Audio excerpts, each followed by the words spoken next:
Hi, I'm Sharon Tang and you're watching the Edge TV Evening Highlights.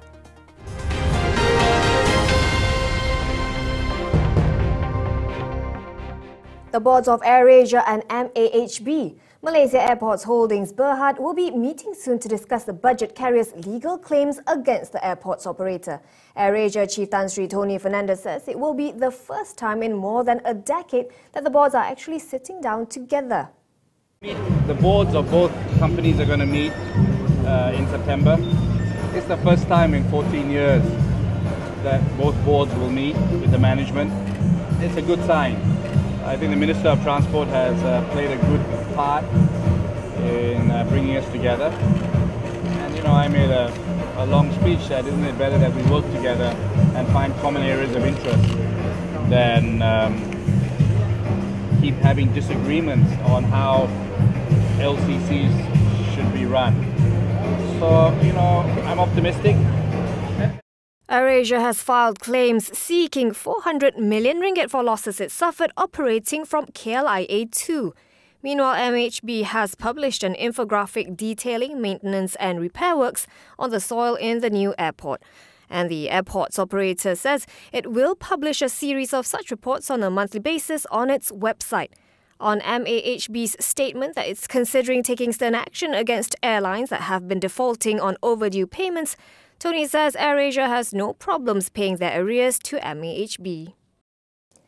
Now on AirAsia X and the 7 million ringgit of fictitious deals, its former CEO Azran Osman tells us he's not involved and that the auditors to blame for failing to pick up on the issue in the past.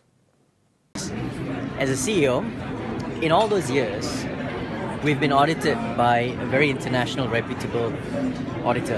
And as a CEO, I have to rely on what the auditor finds. And in all those years, they've never raised anything.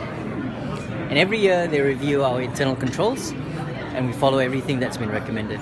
So it's quite shocking that this is something that the same auditor never picked up, but suddenly now after I left, they've picked it up. But strange, I think they should have probably picked a more independent auditor if there really was an issue, rather than using the same one. Azran also denied any involvement in the case, which happened during his tenure. Meanwhile, Tan Sri Tony Fernandez is keeping mum on the matter. Approached by the media at AirAsia's event today, he said AirAsia X should be the one handling the question. Last week, AirAsia X said its auditors discovered 24 fictitious payments made to a service provider. It said the payments were authorized by a person in a management position within the company and that a police report had been lodged on the case. Malaysia's retail sales have fallen 12% in the second quarter from a year earlier due to the GST and the weaker ringgit. This is the worst quarterly retail sales growth rate since the Asian financial crisis in 1998. Retail Group Malaysia, RGM, says it's downgrading its full-year retail sales growth forecast to 3.1% from 4% previously. RGM says the GST's impact on the industry has been worse than expected. The weak ringgit has affected costs of goods, and higher retail prices will be more apparent by the fourth quarter of the year.